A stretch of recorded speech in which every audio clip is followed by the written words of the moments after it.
Desakan pergantian wakil presiden disuarakan Forum Purnawirawan Prajurit TNI yang menggelar deklarasi beberapa waktu lalu. Forum Purnawirawan Prajurit TNI ini menyampaikan 8 poin utama usulan mengenai kebijakan negara. Mulai dari usulan diberhentikannya proyek IKN hingga pergantian wakil presiden Gibran Rakabuming Raka. Mengusulkan pergantian wakil presiden kepada MPR. Karena keputusan MK terhadap pasal 169 huruf Q Undang-Undang tentang Pemilu telah melanggar hukum acara MK dan Undang-Undang Kekuasaan Kehakiman. Pernyataan ini ditandatangani oleh 103 jenderal, 73 laksamana, 65 marsikal, dan 91 kolonel TNI. Menanggapi tuntutan ini, penasihat khusus Presiden Bidang Politik dan Keamanan Wiranto bilang, Presiden Prabowo menghormati usulan yang disampaikan Forum Purnawirawan Prajurit TNI. Namun, sebagai kepala negara dan pemerintahan, Prabowo memahami batasan kewenangan dalam sistem pemerintahan yang menganut prinsip trios politika. Presiden ya, bukan mengasuhkan ya, tapi tetap menghargai ya, karena kita paham bahwa perbedaan itu ada yang pro, ada yang kontra. Perbedaan di masyarakat itu wajar-wajar saja. Hanya saja jangan sampai perbedaan itu ya menjadikan kita tidak satu sebagai bangsa. Perbedaan itu jangan sampai mengeruhkan suasana pada saat kita sedang menghadapi banyak tantangan. Saya kira itu pesan Presiden. Usulan dari para Forum Purnawirawan TNI ya, ditujukan kepada Presiden, kan gitu kan? Nah, Presiden tidak buru-buru merespon tadi dengan alasan saya sebutkan tadi. Presiden mendengarkan, ya, tapi tidak serta-merta harus menjawab itu. Alasannya apa? Sudah saya sampaikan, ya. Baik. Merespon usulan pergantian wakil presiden, Ketua MPR sekaligus Sekjen Partai Gerindra Ahmad Muzani bilang, Wakil Presiden Gibran Rakabuming Raka sah sebagai wakil presiden sesuai konstitusi. Meski demikian, Muzani mengklaim belum mempelajari secara utuh tuntutan Forum Purnawirawan Prajurit TNI yang menginginkan pergantian wakil presiden. Saya belum membaca itu, belum mempelajari itu dan belum membaca. Baru mendengar juga beberapa sekilas. Jadi, Prabowo adalah presiden yang sah, Gibran adalah presiden yang sah. Gibran adalah wakil presiden yang sah. Tapi kalau Bang Muzani, apakah usulan-usulan seperti itu bisa mengganggu soliditas atau jalannya pemerintah? Saya tidak tahu bagaimana. Sebelumnya, Forum Purnawirawan Prajurit TNI menggelar deklarasi yang berisi 8 poin. Pernyataan sikap ini ditandatangani oleh 103 purnawirawan jenderal, 73 laksamana, 65 marsikal, dan 91 kolonel. Ada 8 usulan yang disampaikan Forum Purnawirawan Prajurit TNI, salah satunya mengusulkan pergantian wakil presiden Gibran Rakabuming Raka. Tim Liputan, Kompas TV.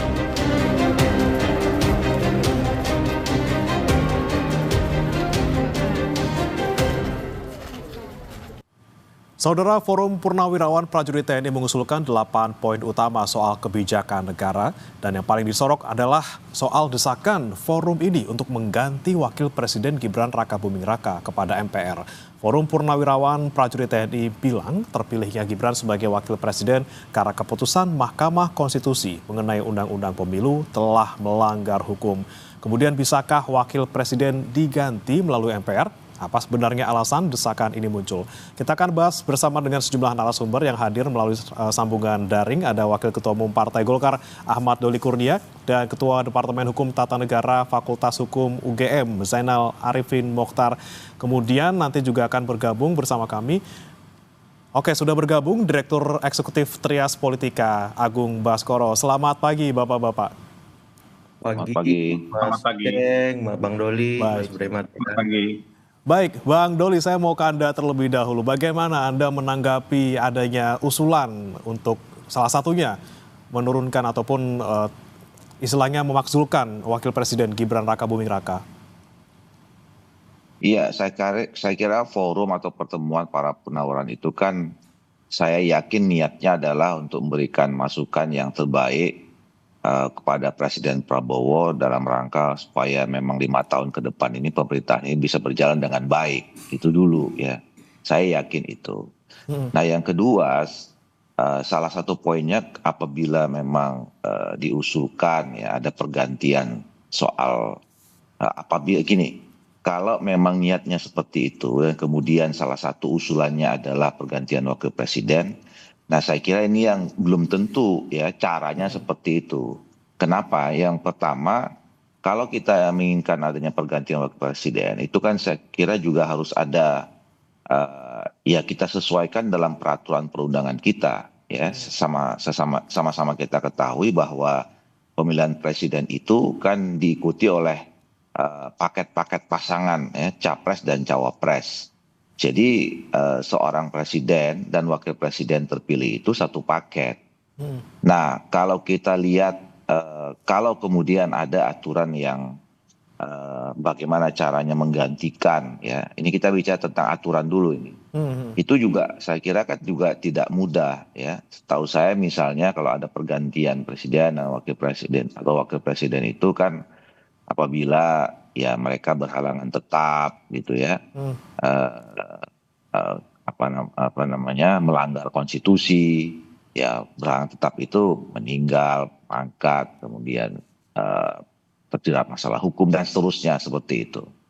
Oke. Nah itu kan harus ketemu dulu alasannya gitu. Nah yang kedua, secara politik juga tidak mudah ya, apalagi kalau kemudian diserahkan ke MPR. Nah ini akan bisa jadi kalau misal tidak dikelola dengan baik, nanti akan menimbulkan kontraksi politik gitu ya, yang apa namanya, ya itu juga akan memakan energi baru. Nah sementara kan pemerintahan ini harus berjalan seperti yang tadi diharapkan juga seperti Purnawirawan itu, di tengah situasi yang menghadapi situasi yang tidak mudah hari ini ya, tantangan global, tantangan eksternal, konsolidasi yang memang harus terus dilakukan di awal pemerintahan ini gitu. Jadi saya kira usulan itu ya sambil kita harus melihat ya secara aturan, konstitusi dan seterusnya, ya secara politik menurut saya tidak menguntungkan untuk hari ini gitu. Tapi Bang Doli, menurut Anda bagaimana melihat ini? Apakah ada maksud tertentu, maksud yang di luar misalnya kepentingan politis ataupun istilahnya dalam tanda kutip banyak yang bilang juga ini memperkeruh suasana di tengah kondisi negara kita yang memang sedang tidak baik-baik saja seperti itu? Itu tadi saya bilang, kalau dilihat dari niatnya saya kira mereka pasti niatnya baik untuk kepentingan bangsa dan negara, untuk membantu Pak Prabowo kayak gitu ya. Nah tapi kan juga membantu itu dengan cara yang tepat. Nah saya khawatir usulan untuk mengganti wakil presiden ini itu tidak sesuai dengan rencana itu tadi yang saya katakan. Nanti akan berdampak situasi politik yang mungkin bisa menimbulkan masalah baru di tengah kita sekarang membutuhkan konsolidasi untuk menghadapi masalah-masalah yang tidak mudah saya katakan tadi itu. Oke, baik. Sebelum kami lanjutkan, saudara, kami sudah mencoba menghubungi pihak Forum Purnawirawan Prajurit TNI, namun hingga saat ini belum ada respon. Kita ke Mas Agung dulu. Mas Agung, Anda melihatnya seperti apa? Di balik ini semua, ada tiba-tiba usulan dari Forum Purnawirawan Prajurit TNI yang salah satu poinnya ini sangat mengejutkan untuk meminta agar Wapres kita mundur seperti itu. Bagaimana Mas Agung melihatnya? Ya, ada 8 poin dan pemakzulan Mas Gibran sebagai Wapres itu salah satunya. Cuman saya mau nyorotin ada poin kedua, di mana di situ disampaikan mendukung program kerja Kabinet Merah Putih yang dikenal dengan Asya Cita, kecuali untuk kelanjutan pembangunan IKN. Artinya apa? Ini ada paradoksial di antara poin ya.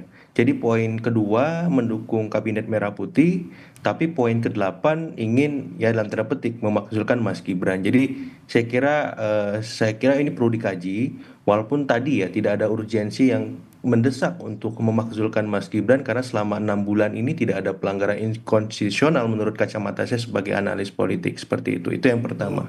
Yang kedua, kalau dilihat dari latarnya ya sebenarnya beberapa purnawirawan ini ada beberapa terindikasi memang melakukan dukungan kepada salah satu paslon capres ya ketika 2024 kemarin, sehingga saya tidak bisa menafikan bahwa residu Pilpres 2024 itu masih terasa kental ketika tuntutan ini diajukan, sehingga kita perlu mengobjektifikasi poin-poin mana yang bisa ditindaklanjuti oleh pemerintahan sekarang. Ambil contoh misalkan reshuffle menteri-menteri kabinet yang bermasalah. Saya kira itu bisa dieksekusi segera oleh Presiden Prabowo karena kan memang momen sekarang pas ya, karena ada beberapa menteri yang kurang maksimal. Atau poin misalkan mengembalikan Polri untuk menjadi penjaga Kamtipnas. Itu juga bisa dieksekusi, dikaji dulu ya, diobjektifikasi bersama Komisi 3 misalkan Komisi 13 dan seterusnya, sehingga apa? Sehingga solusi objektifnya juga bisa kita dapati. Artinya apa? Saya melihat tuntutan ini juga harus kita apresiasi di saat yang sama supaya kita tahu sebenarnya secara real, secara praktis apakah memang 8 poin ini benar-benar relevan ataupun sebaliknya seperti itu. Sehingga memang tidak ada kegaduhan yang tidak perlu lagi karena beberapa waktu terakhir cukup banyak huru-hara politik yang mengemuka dan itu menghabiskan energi positif dan kolektif kita sebagai bangsa. Itu poin yang kedua. Yang ketiga yang ingin saya soroti lagi adalah soal tuntutan ini sebenarnya apa ya, sedikit banyak kalau misalkan terlalu kita fokuskan bisa mendelegitimasi proses-proses yang sudah kita lewati setelah kemarin Pilpres, kemudian kita ber-MK, ada kesalahan etis memang, tapi untuk sampai pada pemakzulan kok rasanya berlebihan dari kacamata politis ya, dan ini bisa memberikan dalam tanda petik ekses politik yang tidak perlu dan sedikit banyak efeknya bisa ke masyarakat. Mungkin itu sebagai pengantar Mas Primat ya. Oke, kalau Mas Agung melihatnya, apakah ini ada bentuk ketidaksukaan ataupun antipati terhadap pemerintahan sebelumnya, yang mana memang sekarang ada Mas Gibran sebagai dalam tanda kutip ini anaknya Pak Jokowi seperti itu? Ya sedikit banyak arahnya ke sana karena agak lucu mendukung Pak Prabowo tapi tidak satu paket dengan Mas Gibran. Ini kan apa ya, anomali menurut saya dan harusnya tidak perlu terjadi. Jadi ketika mendukung kabinet merah putih ya satu paket, semuanya harus kita support karena ini komitmen kita dalam berdemokrasi, berkonstitusi, berbangsa dan seterusnya. Karena apa? Kalau demikian pola-pola yang kita lakukan ini bisa memberikan pembelajaran yang buruk bagi publik. Bagaimana kemudian bisa menerima situasi walaupun situasinya dalam tanda petik tidak sesuai dengan etik ya konstitusional kita, tapi ini proses yang sudah kita lewati. Ayo kita move on, ayo kita melihat tantangan yang lebih real, misalkan kontraksi di bidang ekonomi. Ya itu seperti apa solusinya? Ancaman PHK massal, penurunan kelas menengah karena tertekan beragam macam biaya ekonomi misalkan, atau soal-soal perluasan lapangan kerja seperti itu. Jadi ya kalau misalkan dari saya mengapresiasi, tapi untuk menindaklanjuti tuntutan para purnawirawan ini kok rasanya tidak terlalu signifikan mendesak untuk kita harus elaborasi lebih jauh. Dan satu hal yang paling penting sebenarnya Mas Gibran ini kan perwakilan sipil, kalau misalkan duetnya sekarang militer sipil ya, kemudian ini disampaikan masukannya oleh teman-teman di militer seperti itu. Jadi saya melihat juga ini agak bias, agak sangat subjektif kalau misalkan terlalu jauh kita akomodir gitu. Oke, poin 8 ini yang paling bisa menjadi polemik dan juga bisa membuat kegaduhan ya Mas Agung kalau Anda melihatnya. Persis. Karena tadi mendelegitimasi Wapres, kemudian dalam terpetik mengakomodir kabinet merah putihnya dan presidennya, maksudnya gimana ini gitu kan? Kita berbangsa nggak bisa ngambil yang kita mau, yang kita suka saja. Itu kan bukan paket kita bernegara. Paket kita ya satu kesatuan, baik buruk kalau memang itu aturan yang sudah mengakomodir ya kita jalani. Gak bisa maunya ini saya seneng, ini saya nggak suka, ya sudah yang saya jalani yang saya suka aja. Wah bahaya kita berbangsa seperti itu. Gitu Mas. Oke, baik. Saya ke Mas Uceng. Mas Uceng, Anda melihatnya seperti apa ini? Ada kemungkinan besar tidak poin 8 ini bisa diwujudkan dengan misalnya ngusul ke DPR dulu, baru ke MPR seperti itu? Yang pertama saya komentari beberapa hal ya. Yang pertama soalan apresiasi terhadap usulannya saya kira iya, terlepas dari tidak semuanya saya setujui. Yang kedua bahwa ini apakah ini soalan like or dislike, saya tidak ingin masuk ke situ. Yang ketiga, apakah ini soalan memperbaiki atau memperkeruh bangsa, saya juga tidak ingin masuk ke situ karena lebih bersifat post factum barangkali. Yang keempat begini, ini yang paling penting. Yang keempat kan kita semua paham ya bahwa Majelis Permusyawaratan Rakyat memang memiliki kewenangan untuk memberhentikan presiden atau wakil presiden. Tetapi kan kalau kita baca, tidak boleh membaca hanya sekedar pasal 3 Undang-Undang Dasar. Kita harus juga baca pasal 7A dan 7B. Jadi untuk memberhentikan presiden itu ada dua hal yang harus dibicarakan.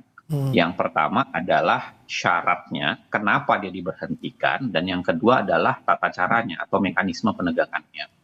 Kalau kita bicara soal syarat memberhentikan presiden, selain karena tadi disampaikan oleh Pak Doli soal meninggal dan lain-lain sebagainya, syarat pemberhentian di tengah jalan itu kan ada 3. Yang pertama, soalan diberhentikan karena alasan administrasi. Misalnya dia tidak lagi memenuhi syarat sebagai presiden dan atau wakil presiden. Yang kedua, syarat yang lebih bersifat pelanggaran hukum atau pidana. Misalnya bribes, menerima suap, dan lain-lain sebagainya. Yang ketiga adalah syarat melakukan perbuatan tercela atau misdemeanor gitu. Nah, tapi kalau kita mau bicara melalui mekanismenya kan tidak melalui MPR semata. Dia harus dimulai dari DPR menyampaikan hak menyatakan pendapatnya, lalu kemudian dibawa ke Mahkamah Konstitusi akan mengatakan ya atau tidak, baru kemudian dibawa ke MPR untuk memutuskan di ujungnya. Nah, maka saya kira kalau memang ada itikat, saya juga termasuk yang mengatakan Gibran naik melalui proses yang tidak benar ya, jelas itu. Saya kira saya setuju dengan tulisan Tempo bahwa ini anak haram konstitusi, saya kira clear. Cuman kalau mau memulai prosesnya yang konstitusional, ya harus kita berbasis pada konstitusional. Karena Undang-Undang Dasar juga menyebutkan itu, memberhentikan presiden di tengah jalan harus melalui tata cara dalam Undang-Undang Dasar, maka saya kira lebih baik DPR memulainya dengan misalnya silahkan pilih. Misalnya kalau Gibran dianggap tidak memenuhi syarat sebagai presiden dan wakil presiden, kan barangkali sempat heboh-heboh soal ijazah. Dan silahkan kalau memang ditemukan bukti yang kuat soal itu. Kalau misalnya misdemeanor atau perbuatan tercela, nah silahkan tuh apakah konteks pupu papanya kemarin itu betulkah dia yang melakukan dan lain sebagainya, silahkan itu yang dielaborasi. Termasuk kalau pelanggaran pidananya misalnya, saya nggak tahu, tapi saya ingat dulu Pak Mas Ubaidillah pernah melaporkan ke KPK misalnya. Kalau itu memang terbukti secara pidana, maka seharusnya menurut saya bisa dilanjutkan ke proses impeachment melalui DPR. Nah, tapi jangan lupa dia harus dibawa ke Mahkamah Konstitusi sebelum di ujungnya akan diselesaikan oleh MPR. Saya ingin mengatakan begini, bahwa ada pelanggaran konstitusi yang dulu dilakukan, tidak berarti bahwa kita harus melakukan pelanggaran yang sama atau merusak konstitusi, karena menurut saya itu tidak akan mengakhiri, tidak akan membanggakan sebagai sebuah proses konstitusional. Tapi kalau Anda melihat, Mas Uceng, ada pelanggaran nggak yang dilakukan Mas Gibran selama menjabat belum 1 tahun ini?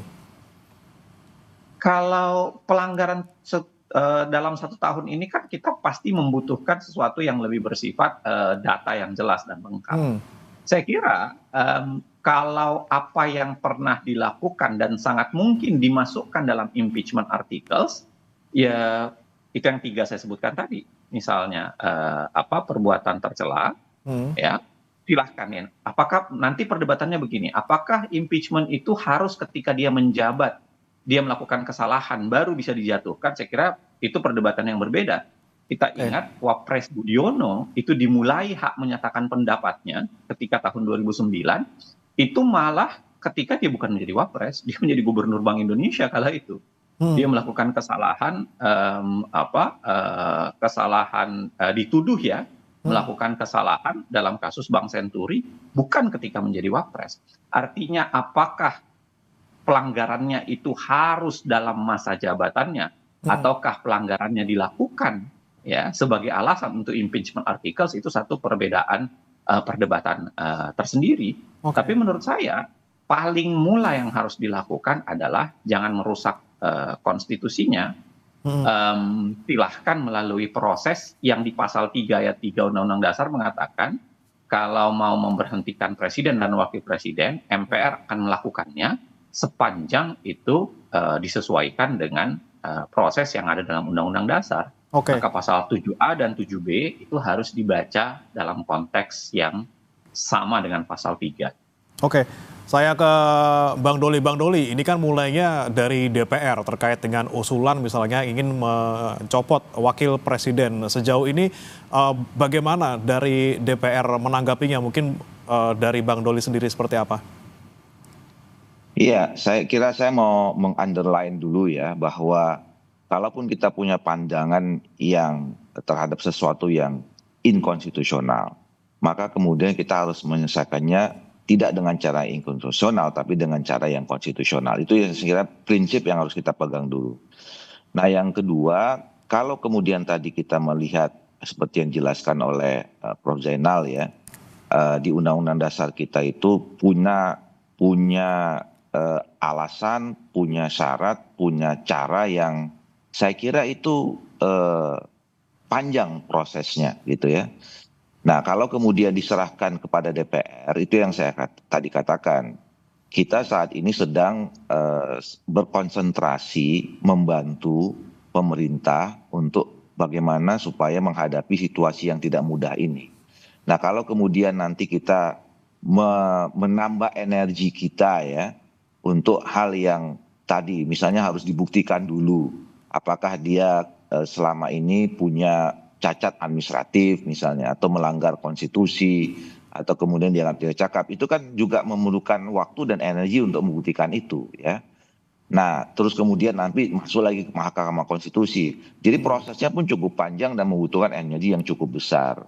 Nah saya berpandangan daripada sesuatu yang kemudian nanti kita belum tahu ujungnya apa gitu ya, apalagi kalau kemudian apakah kita bisa memastikan bahwa akan bisa dimakzulkan yang kita belum tahu ya, selebih baiklah kita sekarang terutama di DPR itu berkonsentrasi untuk membantu pemerintah penuh ya untuk keluar dari masalah-masalah yang sekarang kita hadapi ya, situasi menghadapi Amerika dan Cina soal tarif, konsolidasi program-program yang selama ini menjadi prioritas utama Pak Prabowo yang sampai sekarang ini juga saya kira belum clear, belum duduk gitu ya, misalnya soal makan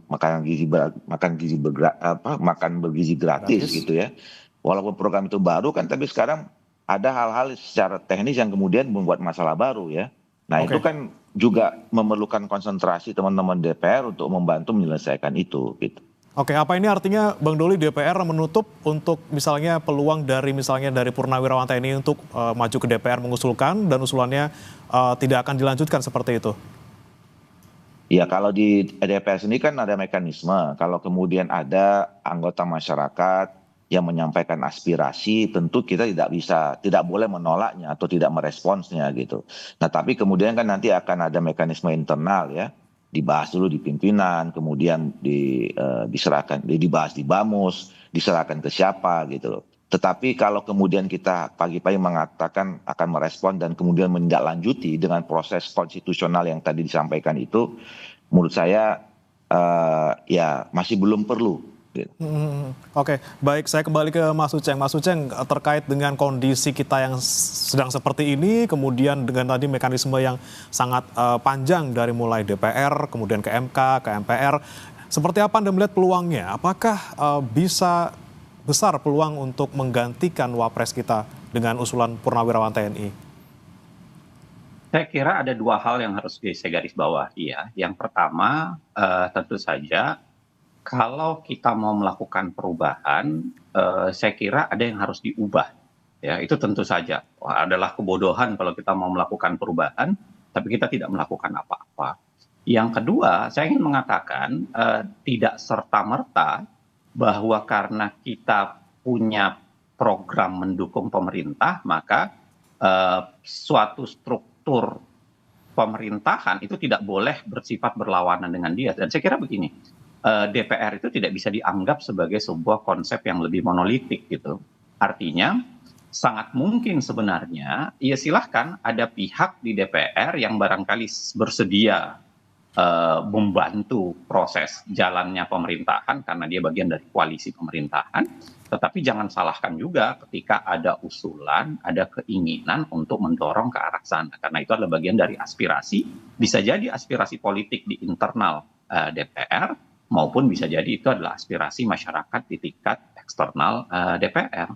Maka saya kira tetap saja harusnya bisa saja ditindaklanjuti lah, bisa aja dicoba untuk dilakukan sepanjang mekanismenya kan ada. Misalnya apa? Usulan hak menyatakan pendapat itu kan sekurang-kurangnya dilakukan oleh berapa orang anggota DPR, tergabung dari sekurang-kurangnya berapa fraksi, lalu kemudian dibawa ke proses pleno itu sekurang-kurangnya berapa quorumnya, berapa kemudian kan itu ada prosesnya. Terlepas dari kalau kita baca proses itu, saya kira tentu secara matematis sulit. Ya, karena koalisi pendukung pemerintahan sekarang itu kan sangat besar. Ya, termasuk menurut saya PDIP yang sampai sekarang setidaknya yang terlihat di publik itu tidak menjadi oposisi untuk Prabowo, tapi hanya tersisa untuk oposisi kepada Gibran dan bapaknya. Nah, terlepas kalau kita hitung secara matematis tentu menurut saya sulit, tetapi jangan pernah menafikan karena menurut saya itu adalah bagian dari aspirasi, ya, aspirasi bisa jadi politik, bisa jadi publik. Dan yang kedua, itu bisa jadi adalah bagian dari upaya untuk melakukan perubahan. Dan yang ketiga, itu bagian dari tidak bisa dikatakan bahwa kita tidak boleh melakukan yang lain hal karena ada yang sedang kita lakukan gitu. Karena itu bagian dari sesuatu yang memang diminta oleh publik. Begitu, Mas. Oke, baik. Kalau Mas Agung sendiri melihatnya seperti apa dengan kekuatan politik di DPR? Petanya seperti apa? Anda melihat peluangnya seberapa besar untuk bisa terwujud? Ya, secara kuantitatif kan partai koalisi menguasai 81% kursi di DPR ya Mas ya. PDIP kalau memang dianggap di seberang, sisanya seperti itu. Jadi saya melihat kalau pendekatannya ke arah sana agak susah.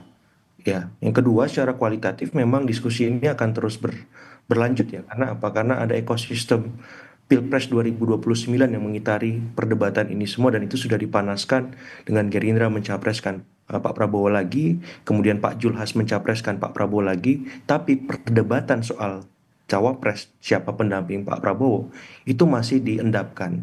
Nah, saya kira ini akan terus bergulir dan berlanjut untuk memastikan dalam tanda petik forum Purnawirawan ini agar misalkan Mas Gibran tidak mendampingi lagi. Karena mungkin ada fakta-fakta historis di mana di periode kedua Presiden itu selalu mendapati wapres yang berbeda dari periode pertama. Misalkan Pak SBY dengan Pak JK, kemudian Pak Budiono, kemudian Pak Jokowi dengan Pak JK, dengan Pak Ma'ruf Amin. Nah, Pak Prabowo ini apakah akan mempertahankan tren yang berbeda itu wapresnya di periode kedua? Atau tetap?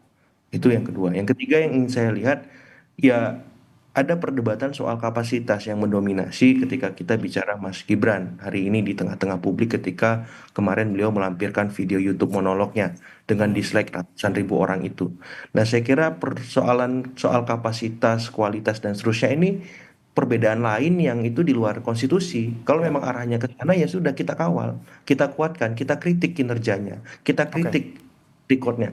Sehingga apa? Ini sehat perdebatannya. Tapi kalau arahannya mendekonstruksi proses konstitusional tadi, ini yang bahaya saya kira. Sehingga yang perlu kita lakukan mengawal ini, memastikan ya Mas Gibrannya kerja dengan benar. Memastikan bahwa apa yang dia lakukan memang benar-benar jelas kebijakannya. Jangan sampai ya tadi Wapres hanya sekedar ban serep, Wapres hanya sekedar ya menjadi pelengkap dari presiden saja seperti itu. Oke, pertanyaannya kalau memang ada niatan untuk mendekonstruksi, lalu ini datang dari siapa dan adakah sosok-sosok di balik ini semua? Jangan kemana-mana, Bapak-Bapak dan juga Saudara, kami akan bahas selengkapnya usai jeda berikut ini.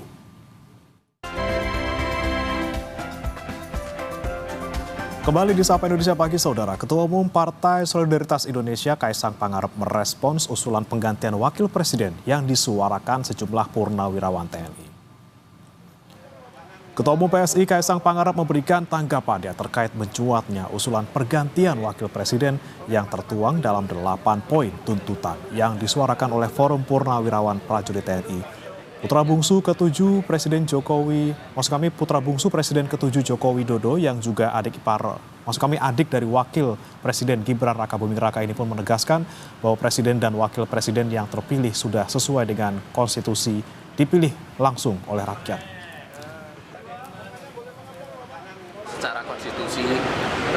presiden dan wakil presiden kan sudah dipilih langsung oleh rakyat. Yes, ya, yuk. Berarti usulan itu tidak bisa diterima atau bagaimana menurut Mas? Itu tadi semua kan sudah berdasarkan konstitusi. Terima kasih. Dan saudara, kita lanjutkan dialog bersama 3 narasumber kami. Ada Ahmad Doli Kurnia, Wakil Ketua Umum Partai Golkar, kemudian Zainal Arifin Muhtar, Pakar Hukum Tata Negara, dan juga Agung Baskoro, Direktur Eksekutif Trias Politika. Saya ke Bang Doli lagi. Bang Doli, ini kan usulan keluar dari orang yang bukan sembarang orang ini ya, Purnawirawan TNI yang sebelumnya juga sempat menjabat ataupun duduk di jabatan yang strategis. Anda melihatnya ada sesuatu tidak di balik ini semua? Bagaimana orang-orang yang tadinya kita pandang mempunyai jabatan yang sangat lumayan tinggi seperti itu ya, kemudian mengeluarkan poin-poin tuntutan yang misalnya kita lihat yang paling mengejutkan adalah poin 8 seperti itu, Bang Doli. Ada apa di balik ini? Iya, tentu kita nggak bisa menutup mata ya, menafikan bahwa ini masih ada residu Pilpres 2024 yang kemarin gitu ya. Kalau kemudian secara spesifik, ya ini adalah bagian dari sekelompok orang yang memang tidak menerima. Kemudian kemarin kalau ada yang mengatakan ada pelanggaran etik konstitusional dan seterusnya gitu. Atau secara spesifik juga mungkin ada yang tidak berkenan atau masih menganggap punya masalah dengan pemerintahan periode sebelumnya. Karena kan Pak Gibran ini kan ada putranya Pak Jokowi gitu. Itu kita nggak bisa menafikan saya kira ada unsur itu gitu. Nah tetapi kan tadi seperti yang dibilang Mas Agung tadi itu ya, bahwa negara ini kan tidak bisa dikelola dengan soal suka atau tidak suka gitu ya. Kita kembalikan saja kepada aturannya, kepada mulai dari konstitusi, ada undang-undang gitu. Nah kita kembalikan ke situ. Nah harusnya orang tua kita di Purnawirawan ini paham juga seperti itu sebenarnya, bahwa kemudian ada keinginan ungkapan rasa kekecewaan, kemudian keinginan seperti apa diungkapkan tidak masalah, tetapi juga mereka juga harus paham bahwa keinginan itu juga dilakukan dengan cara yang baik. Nah, cara yang baik itu apa? Dalam bernegara dan berbangsa kita ya kita kembalikan kepada peraturan perundangan mulai dari konstitusi dan seterusnya. Oke, saya ke Mas Agung. Mas Agung, bagaimana Anda menanggapinya? Benarkah ada sosok di balik ini semua yang membuat orang-orang hebat yang ada di Purnawirawan TNI ini bisa mengeluarkan poin-poin usulan seperti itu? Iya, beberapa sosok-sosoknya kan sudah kita baca ya di banyak media. Jadi nggak perlu saya sebutkan. Yang jelas memang beberapa tokoh-tokoh tadi memang ditengarai terlibat aktif dalam Pilpres 2024 mendukung paslon di luar paslon 02 seperti itu, sehingga memang tuntutan yang disampaikan menjadi bias gitu. Itu yang memang saya khawatirkan. Tapi kalau misalkan ini muncul secara organik tanpa pretensi kepentingan apapun, yang memang benar-benar secara tadi ya Mas Uceng bilang menggali, menelusuri pelanggaran yang memang sudah dilakukan ataupun telah terjadi selama memimpin 6 bulan ini, ya itu sah-sah saja prosesnya. Yang penting konstitusional. Kalau saya poinnya itu, jangan sampai ya tadi kita hanya mau mengambil sesuai kepentingan kita, yang tidak sesuai ya sudah, itu nggak perlu kita kawal. Itu yang bahaya semacam itu, karena 8 poin tuntutan tadi sebenarnya bagus ya menurut saya, tapi cara momennya saja yang kurang pas seperti itu, ketika memang ada poin utama untuk tadi ya memberhentikan wakil presiden tanpa kemudian pertimbangannya tidak disampaikan secara menyeluruh ketika memang ada kondisi pemerintahan sudah berjalan 6 bulan gitu. Jadi ujuk-ujuk ya proses yang terjadi yang dicatat di sana ya proses sebelumnya, sebelum Pilpres, ketika memang ada pelanggaran etik tersebut. Jadi kalau saya lebih ke sana Mas Bremat ya, seperti itu. Usulannya tepat namun di waktu yang tidak tepat seperti itu ya, di suasana keruh seperti ini Mas Agung. Baik, saya ke Mas Uceng. Mas Uceng, kalau Anda melihatnya tadi kan ada pernyataan disampaikan oleh Mas Agung bahwa ada unsur mungkin penilaian kapasitas dari Mas Gibran yang dinilai kurang perform gitu sebagai wakil presiden sebelum 1 tahun menjabat ini. Anda melihatnya apakah ini bisa menjadi salah satu alasan yang bisa masuk ke dalam alasan untuk mencopot Mas Gibran sebagai wapres? Mas Bremana, saya kira begini, kalau kita baca pasal 7A Undang-Undang Dasar, jelas disampaikan bahwa memberhentikan di tengah jalan itu, selain karena meninggal dan lain sebagainya, itu untuk 3 alasan yang sudah saya sampaikan tadi. Alasannya adalah administratif, alasan melakukan pelanggaran hukum, dan itu mostly pidana, dan yang ketiga adalah pelanggaran etis, perbuatan tercela. Nah, maka saya kira apakah tidak memiliki kapasitas itu adalah bagian dari salah satu di situ, ya tentu perdebatannya bisa panjang sekali. Apakah orang tidak punya kapasitas itu dianggap perbuatan tercela? Apakah tidak punya kapasitas itu sebagai sebuah perbuatan melawan hukum? Apakah tidak berkapasitas itu berarti tidak memenuhi syarat secara administratif? Saya kira itu pasti kelihatannya agak mustahil kalau disampaikan ke arah situ. Yang kedua memang kenapa penilaian soal kapasitas ini terjadi, karena biasanya kita melakukan metode yang disebut dengan komparatif. Secara sejarah kita, hampir semua wakil presidennya itu memang punya kapasitas yang sangat mumpuni ya. Ada posisi yang luar biasa, well known by publik, bukan hanya well known, tapi kemudian publik memberikan penghormatan atas kapasitas tertentu yang memang dimiliki. Nah, ini barangkali berbeda dengan Gibran yang mayoritas kapasitasnya itu dilekatkan hanya karena dia anak pejabat presiden sebelumnya. Mostly di situ. Nah, yang ketiga, apakah itu bisa menjadi alasan? Tadi saya sudah sampaikan bahwa kelihatannya itu sulit. Maka kalau memang serius mau melakukan sesuatu menuju ke arah sana, saya kira silahkan dilakukan selama tetap mengikuti prosedur yang ada dalam Undang-Undang Dasar. Dan jangan paksakan kemudian proses yang tidak sesuai dengan Undang-Undang Dasar itu dilanggar.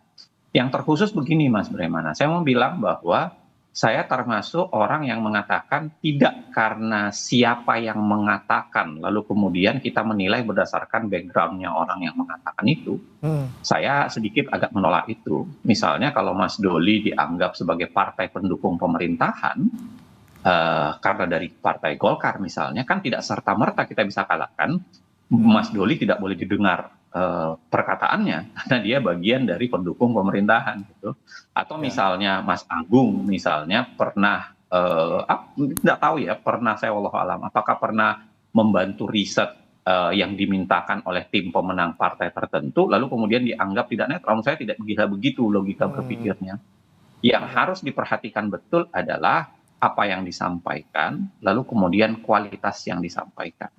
Sepanjang kualitas yang disampaikan itu memang sesuai prasyarat, lalu kemudian sesuai dengan mekanisme yang mungkin berlaku, ya saya kira itu bagian dari hal yang wajar untuk disampaikan. Tapi Mas Uceng, kalau kita, mekanismenya, mohon maaf saya potong Mas Uceng, kalau terkait dengan misalnya kontroversi yang ada di tubuh Mas Gibran sebagai wakil presiden yang terjadi sebelumnya, tadi yang Anda sempat sampaikan juga ya, terkait dengan dulu sempat ada kejadian di Pak Wapres Budiono, ini kan Mas Gibran juga sempat kontroversial dengan fufu fafanya, kemudian ada juga laporan dugaan korupsi dari Ubedillah Badrun. Ini seperti apa Mas? Apakah ini juga bisa masuk ke dalam etik dan juga perbuatan tercela juga?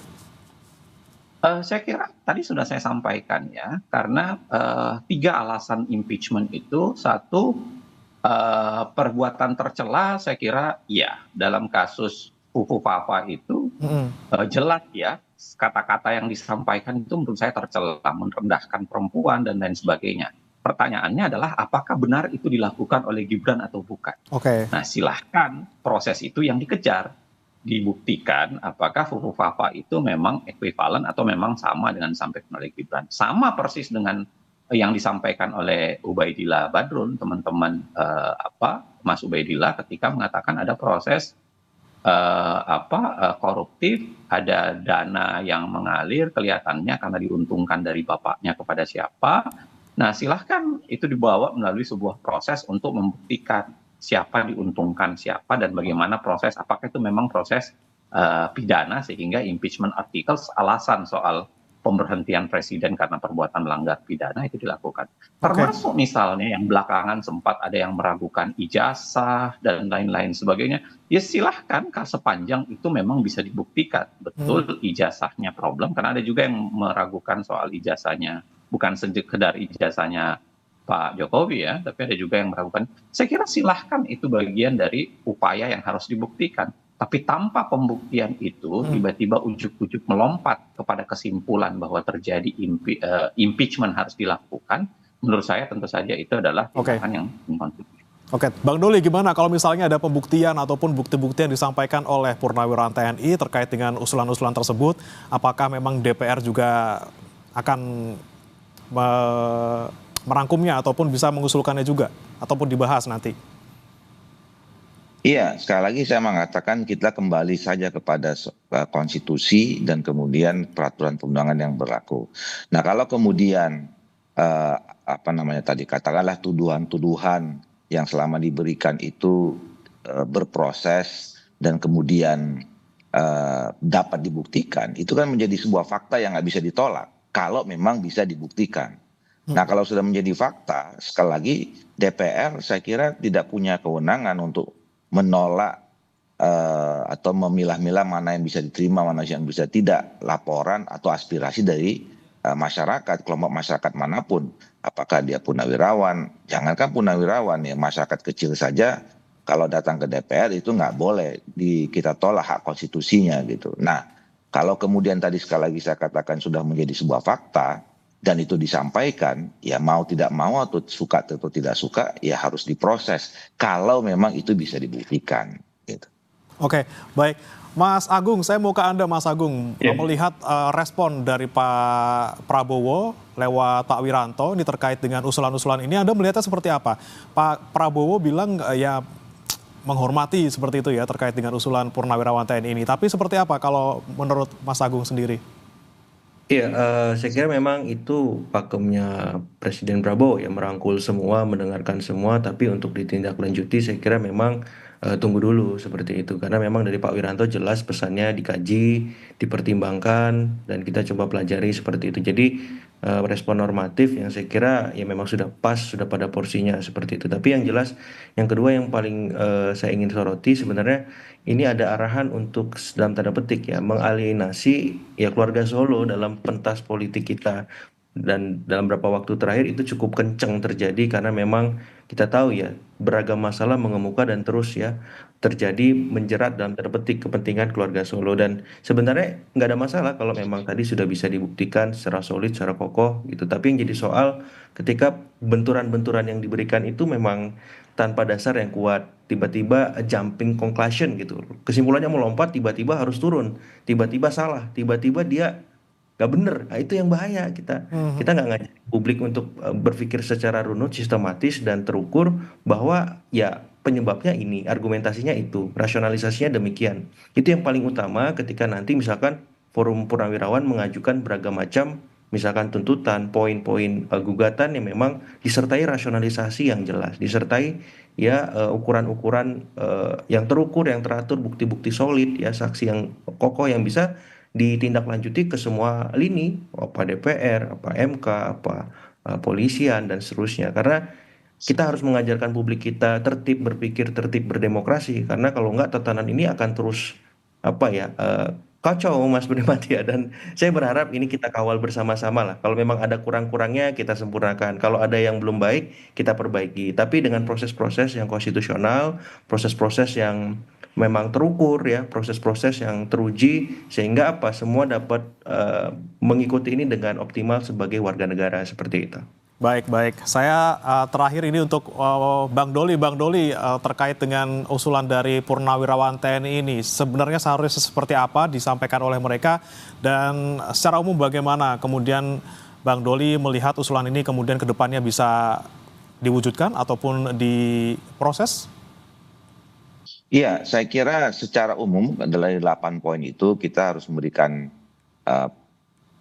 penghormatan, ya, penghargaan kepada bapak-bapak kita di Purnawirawan itu yang menyampaikan, tadi saya katakan bahwa itu semuanya pasti didasarkan oleh niat baik untuk membantu Pak Prabowo dan pemerintah ini bisa berjalan dengan baik. Nah, betul bahwa 8 itu betul-betul harus kita kaji, karena banyak sekali, ya 8 itu penting semua menurut saya. Nah, tinggal apakah bisa atau tidak dilaksanakan sesuai dengan konstitusi dan peraturan perundangan kita. Nah, kalau yang memang tidak mungkin, ya tidak perlu dipaksakan juga. Ya, kalau memang nanti pada akhirnya kita setelah dikaji, pemerintah mengkaji, ya poin 8 itu, atau kami di DPR, kalaupun kemudian disampaikan DPR, dikaji, syarat-syaratnya tidak terpenuhi gitu ya, caranya juga membutuhkan atau bisa menimbulkan masalah baru atau kontraksi politik baru gitu, ya saya kira juga harus dengan legowo untuk tidak dipaksakan gitu. Tapi kalau misalnya 7 yang lain bisa dikerjakan dan itu untuk baik untuk kepentingan bangsa dan negara kita, terutama membantu pemerintah Pak Prabowo ini, ya saya kira baik sekali untuk bisa dijalankan. Oke, baik. Berikutnya Mas Uceng, silakan Mas Uceng. Iya, saya kira tadi saya bilang memang dalam kapasitas pemerintahan tidak semua bisa dikerjakan secara langsung oleh Pak Prabowo. Ada wilayah yang memang bukan wilayah dia. Dari 8 tuntutan itu misalnya pemberhentian Wapres tentu bukan wilayah Pak Prabowo dan memang dia tidak bisa secara langsung menyelesaikannya. Nah, tapi ada wilayah yang menurut saya memang penting untuk dan menarik untuk ditindaklanjuti. Misalnya termasuk soal IKN, misalnya termasuk hal-hal lainnya dari 8 tuntutan itu. Maka menurut saya ada baiknya untuk dilakukan upaya untuk membedah secara detail, tetapi jangan sampai dilupakan bahwa upaya bedah terhadap kebijakan itu jangan sampai bersifat tertutup. Karena kemudian publik tidak akan pernah tahu pengambilan keputusan yang diambil itu betulkah keputusan yang berbasis pada kepentingan publik atau hanya berbasis pada kepentingan politik semata. Maka ketika dilakukan upaya untuk melakukan pengkajian dan penguatan untuk itu, bagian dari transparansi dan akuntabilitas itu harusnya dibuka. Ya, termasuk tadi yang disampaikan Bang Doli misalnya soal MBG, maka makan bergizi gratis itu. Artinya kalau memang itu kebijakan tepat, benar, salah, harus ada proses evaluasi secara terbuka. Orang paham bahwa memang dia memberikan efek negatif ataukah kemudian memberikan efek positif. Begitu barangkali. Baik, terakhir Mas Agung, harapan Anda untuk usulan dari Purnawirawan TNI ini seperti apa? Singkat saja Mas Agung. Iya, saya kira gugatan ataupun tuntutan terhadap Mas Wapres ini perlu memang kita lihat secara objektif lagi dan lagi. Kalau memang ada problem soal kinerja, soal kapasitas, ya saya kira dikuatkan. Tapi kalau memang problemnya sangat mendasar, fundamental, soal ya tindak pidana inkonstitusional, ya memang ini harus ditindaklanjuti karena ini aspirasi yang penting supaya kehidupan berbangsa bernegara kita semakin lebih baik. Dan sekali lagi saya apresiasi kepada Forum Purnawirawan, semoga tidak lelah dan jenuh memberikan masukan kepada bangsa kita. Begitu Mas. Oke, tentunya apapun usulannya asalkan sesuai dengan kepentingan publik dan bukan politik, kita apresiasi dan patut ya diproses juga di negara kita. Terima kasih Bapak-Bapak, Mas Uceng, Bang Doli dan juga Mas Agung sudah bergabung bersama kami di Dialog Sapa Indonesia pagi hari ini. Salam sehat.